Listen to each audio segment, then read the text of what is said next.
जी नमस्ते। तो जैसा कि आप सभी लोग जानते हैं, ये मेरा सेकंड चैनल है और सीबीएसई बोर्ड और एसएससी बोर्ड की सबसे बड़ी प्रॉब्लम ये होती है कि उनकी बेसिक हिंदी थोड़ी टफ रहती है, जिसकी वजह से उनको थोड़ी दिक्कत होती है और उनके नंबर भी ग्रामर पोर्शन में जाते हैं। इसीलिए मैं उनके लिए ग्रामर लेकर आ रहा हूँ और बेसिक ग्रामर हिंदी का लेकर आ रहा हूँ, जो क्लास 2 से लेकर 12 तक जो मेरा नया चैनल फालतू फेलियर है इस पर मौजूद है।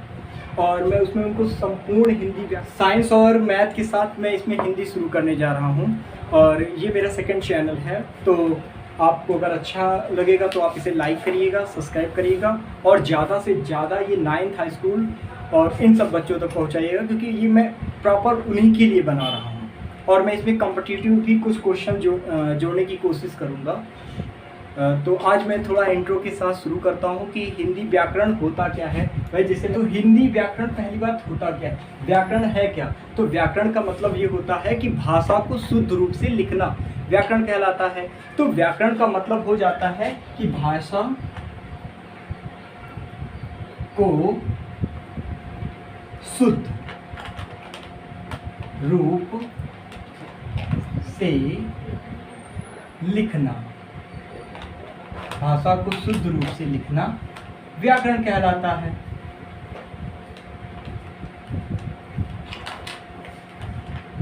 अब शुद्ध रूप क्या है? तो शुद्ध का मतलब भाषा को सही ढंग से लिखना, भाषा को लिखना, सही ढंग से लिखना, वो व्याकरण कहलाता है। अब आ जाती है बात कि हमारा भाषा क्या है। तो भाषा क्या है? भाषा एक माध्यम है जिसके द्वारा हम अपने विचार दूसरों तक और दूसरों के विचार खुद ग्रहण करते हैं। तो विचारों के आदान प्रदान का माध्यम भाषा है। ठीक, तो भाषा क्या है? विचारों का आदान प्रदान। क्या? विचारों के आदान प्रदान करने का माध्यम भाषा है। जो भाषा है वो विचारों के आदान प्रदान करने का माध्यम क्या है? माध्यम है। तो भाई बात आ जाता है कि माध्यम क्या है। तो माध्यम का मतलब एक रास्ता कि जैसे हम अपने विचार तुम तक करें और तुम्हारे विचार को हम ग्रहण करें। तो एक भाई दो लोगों के बीच में ही तो कंपटीशन होता है, दो लोगों के बीच में ही तो कम्युनिकेशन होता है। जब तक दो लोग नहीं होंगे हम कैसे कम्युनिकेट करेंगे? तो एक लोगों की बात को समझना और उनके बातों का उत्तर देना, ये एक माध्यम है। इसी को भाषा कहते हैं। तो भाषा का मतलब है विचारों के आदान प्रदान के तो हम शुरू करते हैं व्याकरण से, हिंदी व्याकरण कि व्याकरण होता क्या है। तो व्याकरण का मतलब क्या होता है कि भाषा को सही ढंग से लिखना, पढ़ना, बोलना। ठीक है, ये व्याकरण कहलाता है। तो भाषा को शुद्ध रूप से लिखना, पढ़ना, ये व्याकरण है। क्या है व्याकरण? तो व्याकरण का सीधा मतलब है भाषा को शुद्ध रूप से लिखना, पढ़ना या बोलना। क्या कहलाता है? व्याकरण। व्याकरण कहलाता है। व्याकरण क्या है? व्याकरण कहलाता है। तो भाषा को शुद्ध रूप से लिखना, पढ़ना, बोलना, ठीक है, ये क्या है? व्याकरण कहलाता। तो अब भाषा क्या है भाई? भाषा है क्या? तो हम भाषा के बारे में जान सकते हैं कि भाषा किसे कहते हैं। तो भाषा एक माध्यम है। क्या है? भाषा जो है वो एक माध्यम है। भाषा एक माध्यम है। अब किसका माध्यम है? माध्यम का मतलब होता है मीडियम। ठीक है, मीडियम है। किसका मीडियम है? तो भाषा एक माध्यम है विचारों के आदान प्रदान का। भाई भाषा जो है वो विचारों और भावों के आदान प्रदान का एक माध्यम है जिसके द्वारा हम अपने विचार दूसरों पर और दूसरों के विचार खुद ग्रहण करते हैं। मतलब एक ऐसा माध्यम जिससे हम अपनी बात दूसरों से कह सकते हैं और दूसरों की बात को हम ग्रहण कर सकते हैं। तो भाई वो कौन कौन से माध्यम हैं, है ना? तो माध्यम के ही आधार पर भाषा को दो भागों में बांटा गया है। एक बांटा गया है नंबर 1 लिखित भाषा, और दूसरा जो बांटा गया है वो है मौखिक भाषा। कौन सी भाषा? मौखिक भाषा। अब बात आ जाता है लिखित भाषा क्या है। तो भाषा का वो माध्यम जिसके द्वारा हम विचारों अथवा भावों को लिखकर आदान प्रदान करते हैं, वो जो माध्यम है वो लिखित भाषा है। जैसे तुम्हारा क्या है, पत्र पत्रिकाएं हैं, ये एक माध्यम है, ठीक है। चिट्ठी एक लिखित माध्यम है ना। आज जैसे हम व्हाट्सएप मैसेज करते हैं, फेसबुक मैसेज करते हैं या जीमेल ईमेल करते हैं, तो ये भी एक कैसा माध्यम है? लिखित माध्यम, क्योंकि हम लिख कर विचारों को प्रस्तुत कर रहे हैं। तो भाषा का ये माध्यम लिखित माध्यम है। अब मौखिक भाषा का क्या माध्यम है? तो वह माध्यम जिसके द्वारा मुख से बोलकर हम अपने भावों या विचारों को प्रकट करते हैं। तो भाषा का वो माध्यम क्या कहलाता है? मौखिक माध्यम कहलाता है ना। मौखिक भाषा कहलाता है। तो विचारों अथवा भावों को मुख से बोलकर प्रस्तुत करना वो मौखिक भाषा। जैसे नेताजी का भाषण है, तो नेताजी भाषण देते हैं, या जो मैं इस समय बोल रहा हूँ, तो ये जो मैं बोल रहा हूँ ये मौखिक माध्यम है। लेकिन जब मैं वही चीज़ यहाँ लिख रहा हूँ तो ये एक लिखित माध्यम है।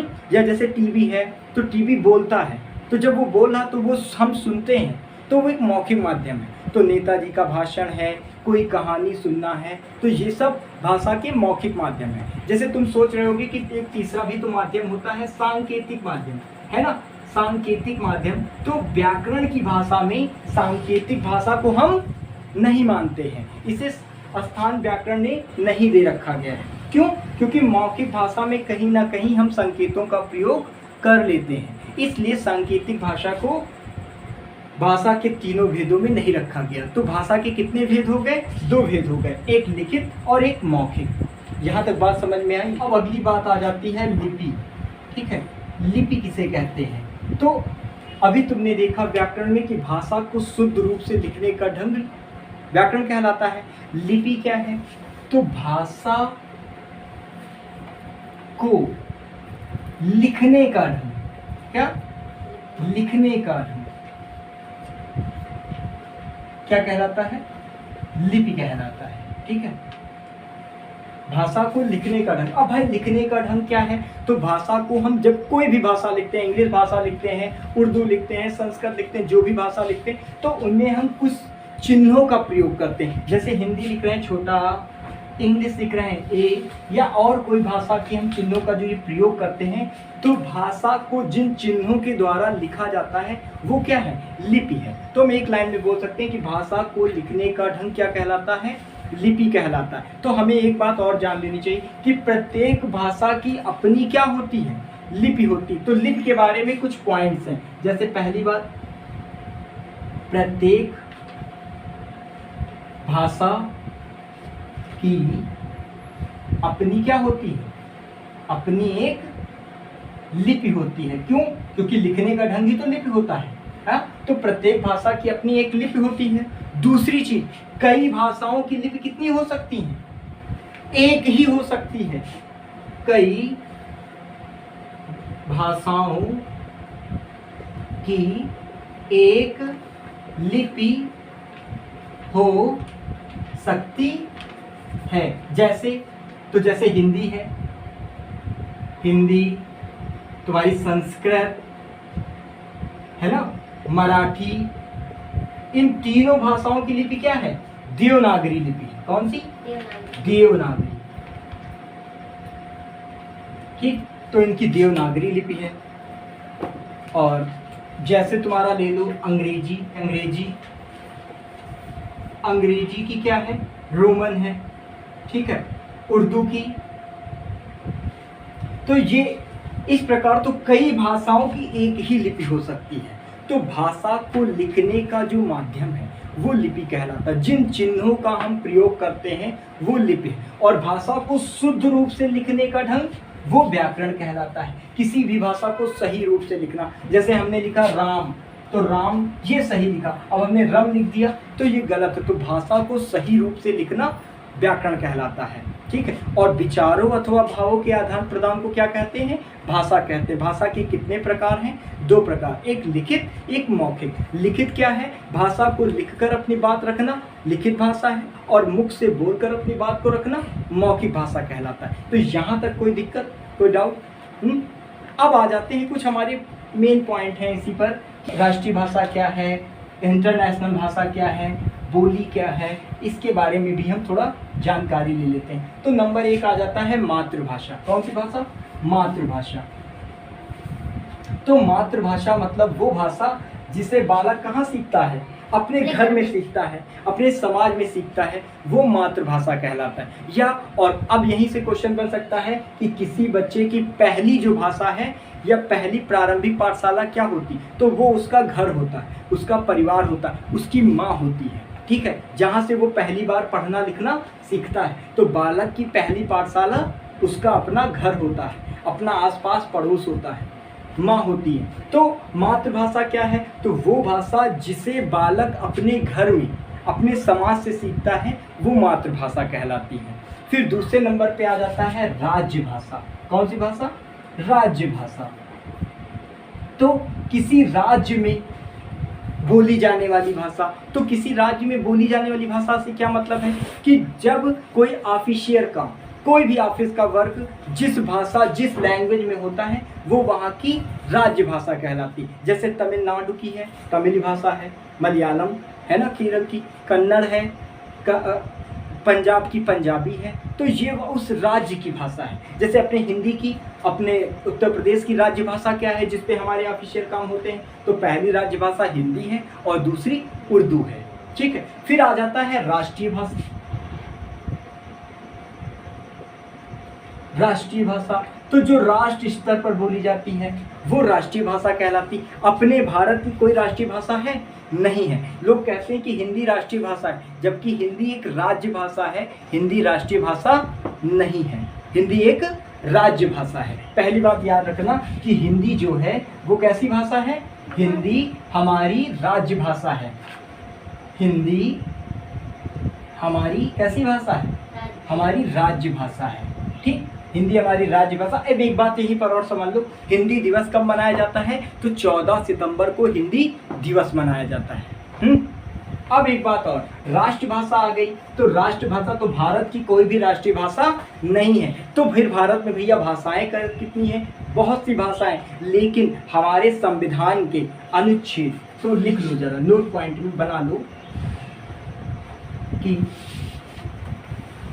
हमारे संविधान, संविधान मतलब कॉन्स्टिट्यूशन में है ना, हमारे संविधान के आर्टिकल या अनुच्छेद 343 में कितनी भाषाओं को मान्यता दी गई है? 22 भाषाओं को मान्यता दी गई है। मतलब हमारे देश में कोई भी काम होगा, हम कोई भी पेपर देंगे, इन 22 भाषाओं में ही हम दे सकते हैं। तो अपने भारत में 22 भाषाओं को मान्यता दी गई है। अब आ जाता है इंटरनेशनल भाषा क्या है या अंतर्राष्ट्रीय भाषा क्या है? तो अंतर्राष्ट्रीय भाषा वो भाषा जो इंटरनेशनल लेवल पर बोली जाती है, जो अंतर्राष्ट्रीय लेवल पर बोली जाती है, उसे हम कौन सी भाषा बोलते हैं? अंतर्राष्ट्रीय। जैसे हमारी अंग्रेजी है, तो अंग्रेजी एक अंतर्राष्ट्रीय स्तर पर बोली जाने वाली भाषा है। अब एक बात हम बार बार बोल रहे हैं, बोली बोली बोली। तो ये बोली क्या है? तो बोली के बारे में भी समझ लो कि बोली क्या है। तो किसी एक विशेष क्षेत्र में बोली जाने वाली भाषा क्या कहलाती है? बोली कहलाती। किसी एक विशेष क्षेत्र में, एक छोटे एरिया में जो भाषा बोलते हैं हम उसे बोली कहते हैं। जैसे कुमाऊँ है, ठीक है, ये सब, जैसे तुम्हारी भोजपुरी एक बोली है, अभी वो बोली है। तो इस प्रकार ब्रज भाषा, ठीक है, वो तो भाषा है। तो बोली क्या? एक क्षेत्र विशेष में जो भाषा का हम प्रयोग करते हैं वो बोली कहलाती है। कुछ मुख्य बिंदु, कुछ मुख्य बिंदु।